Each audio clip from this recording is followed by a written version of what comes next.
Well, one receiver left. Now the tight end goes in motion. Left, back right again. Dawson takes the snap. Looking, steps up, pressured, steps away from the first man. Not the second man, though. It's Robert Fuentes who takes him to the turf. Back at the 20 or at the 15-yard line. And we do have a helmet lost on the play. No flags, though. It's going to be a loss of 3 on the play. Big defensive play by Fuentes. That was an offense. He's been one of the best in the country at putting punts down inside the 20. We'll see what he can do here. It's a high end-over-end kick.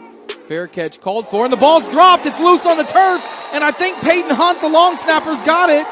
The same thing happened against Northwest Missouri State, and Peyton Hunt's got himself another fumble recovery.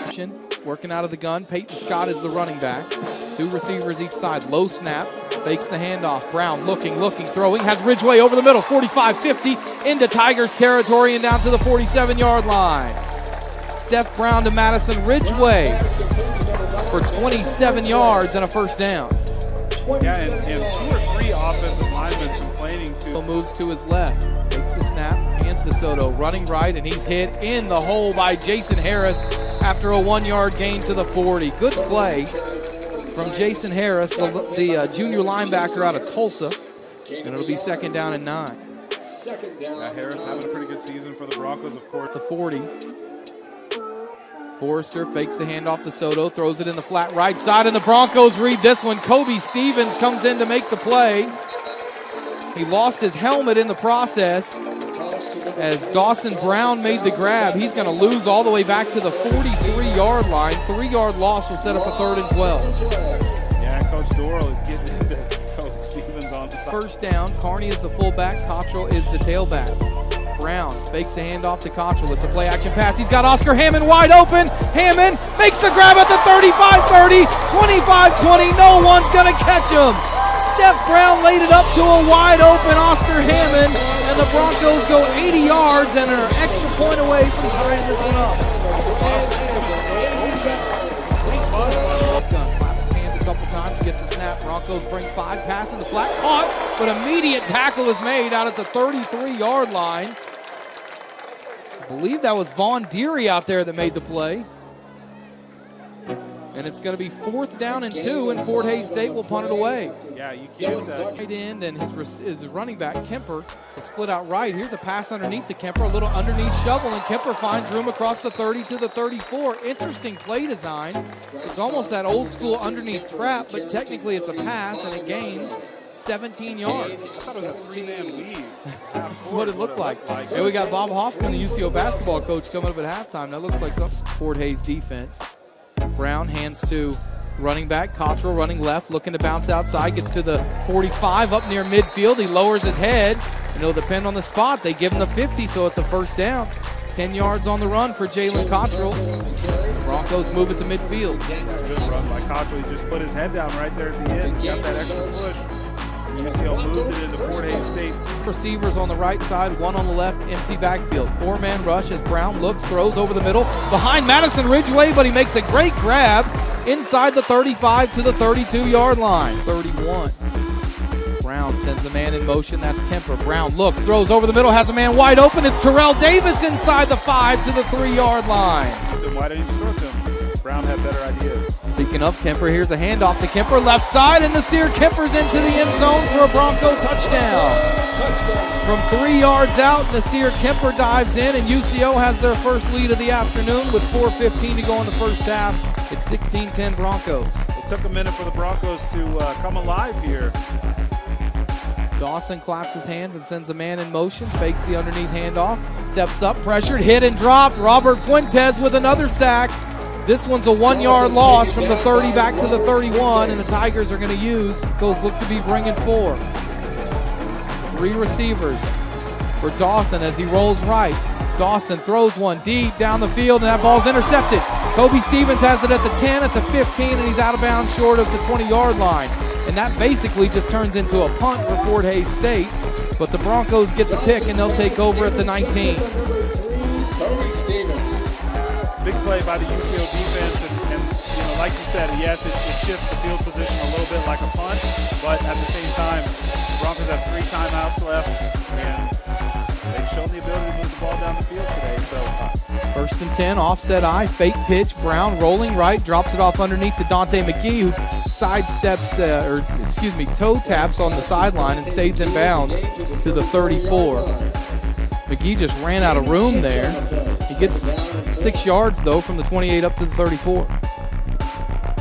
It's 27 now because one of them's here in Edmond, Oklahoma today playing. Brown on 3rd down, throws left side, defender fell down, passes complete to Bizel at the 43, inside the 40, and down to the 38-yard line in Fort Hays State territory. Steph Brown to Johnny Bizel for 19 yards and a 1st down. In the 2010 census, there were 49 residents of Edmond, Kansas, but in the 2020 census, something new today, we right? learned too. 2nd and 13, Brown fakes a handoff, rolling right, steps up, spins away from a tackler, still on his feet at the 30, loses his helmet as he falls to the 25. It's going to be a 1-yard gain as Brown's going to have to come out for a play. Helmet went flying up in the air. I don't think he got hit in the head. I think it was just compression from a hit to his shoulder pads popped it off of him. It's at the 15. Brown fakes a handoff, has lots of room and all day. Airs one out down the middle of the field for Hammond, and he caught it inside the 35 and carries a tackler all the way down inside the Tigers' 25-yard line. Boy, Steph Brown put some air on that one. Threw it about 65 yards in the air, and Oscar Hammond makes a big grab. Hammond was wide open again. Now, he had to slow down a little bit and get under that football, so that one was... There's a fake handoff to Soto. Throw, the ball's tipped. It's intercepted. It's intercepted by Noah West at the 40, 45, 50. Still on his feet. 45, 40, 35, 30, 20, 15, 10, 5. It's a big boy touchdown for the UCO Broncos, but it's coming back. There's a flag down back at the 38-yard line for a blindside block, I think, on the Broncos. It's going to cost them a touchdown. We had a couple of UCO players almost getting into it at midfield over that because it was an unnecessary block in the back. Block in the back. UCO. 10 yards from the spotted foul. 1st and 10. I mean, obviously a huge touchdown-saving interception, but it was just a completely unnecessary block in the back, and the player that committed it, I didn't see. Brown in the shotgun, fakes a handoff and looks to throw. Pumps, throws, end zone, Madison Ridgeway, touchdown! The double move got him. Madison Ridgeway catches the touchdown, and the Broncos capitalize on the turnover and have their biggest lead of the game, or could tie their biggest lead of the game with the extra point. It's 28-17 UCO. Well, and again, we said it earlier about the punt returner kind of getting his pardon when Fort Hays State got the ball back. The happiest person in the stadium right now is the one who threw that block in the back on the negated interception return touchdown. Fortunately for UCO, it did not. 2nd down and 10 from the 25. Dawson looking left, throwing left. It's intercepted at the 42-yard line by Marco DeMio, and the Broncos get it back on another turnover. Excuse me, that's a Monte Davis, and the Broncos get it back at the 41-yard line.